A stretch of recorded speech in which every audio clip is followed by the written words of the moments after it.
hết tiếng hết chuẩn biel pa pa ngày tuần này thấy là vâng anh làm xong dễ rằng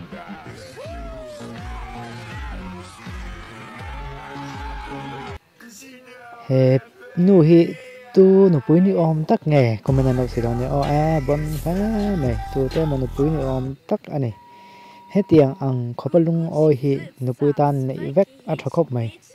mình này vàng lung oi hi luôn này tôi Chuan school làm bao tan anh này thiam khóc mày hay tích tích bon khóc mày anh mi si bon lâu về không phim nghe anh sao tay hình bon lâu về không phim giọt bộ khơi tại hàng này chuan mà tôi có trăm cảm khéo hay ngay rồi mà tôi có khởi thiam hết chuan này thì khai này mấy này ngon dia này tôi có chuan đàn ơi xong tôi có con thịt thiam chứ tôi tài hiện nghe gần anh đâu con thịt chuan mà không tắm tặc ai à bon giọt anh nói cái nào anh nói là anh bon khóc mày ngon chuan về thắt mày này tôi nói mi hom huê mình nổi tiếng ở lúc đó mình nổi anh có khi nung là mà mịt này anh tiệt số tiền hình này bon khóc mày nhớ cái anh này đầu tới po anh này mấy thầy tên ban thật chặt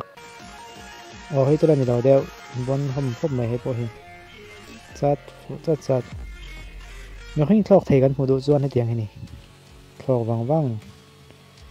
văng à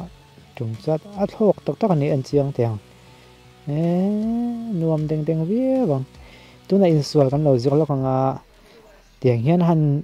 zok ve thrin mai la atak tak ai ngo chon man he ha thrin khop mai install zok te po hi ma se khia thun phum chu try mangai na hi chu ti mai thil ol sam ni wa top kho ka hianin mangai na chu alo fam kim chi thrin ti he video hena lan ti don ni top a chon dik ta che hay hiện với khát tí nani cho nó bón viêu mà xin đi cái nấm lava bón khop máy John hay tiếng lo hay này đang chọn dinh về và về tập polo xong mấy thầy hành khai tí cái đó hành khai pa hal bốc la mua thật đó cái mày battery down thốt em là bằng chu hay pa hi bón cái tiếng nghe camera mình do hi bón anh nghe than là thì tập po anh yang chu lại camera thì chọn càngตัวcái ngày ngót cho này khác lâu mấy thầy bốn khop mấy tuần lại chọn nụ pui ta nó ngầm ống lậu nụ pui ngầm lậu mò cái do ta nó chầu ống lậu thế này do cho anh tâm to khop mấy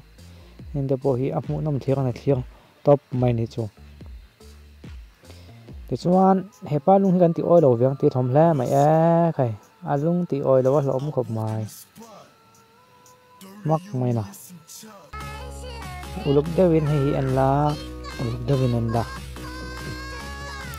phê khó gắng khai nghe ít lắm nhỉ đâu cần thà lạc bùi từ có hi phim của hai trường hợp máy hát tiếng khăn này về thấy đẹp lắm máy này cho nên hát tiếng hay cái cho đủ về cái mày dừng lẽ anh nhìn thà đã đâu được nghe nghe chú ban thật chắc khăn này chính là sẽ có tùng pha hay hình chắc khóc mày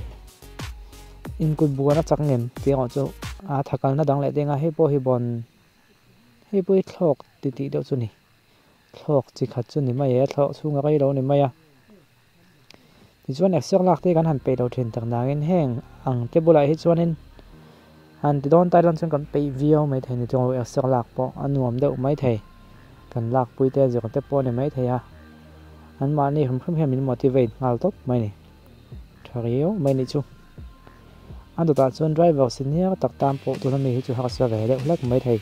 driver senior tam bộ hết tiền gì thì mấy chi bộ anh đâu thì chú abon lẹt lát position về lẹt lát mày này nghe mà tôi có uy đầu ruột hay về trong hay lẽ bón khóc mày game scale thôi chắc còn được này là chất mày chuan lại cái giống cái tuần trung mà ta là cái này anh hậu thấy cho nên share video đăng cái này lại vết đòn này rồi vài chung lòng thôi còn xưa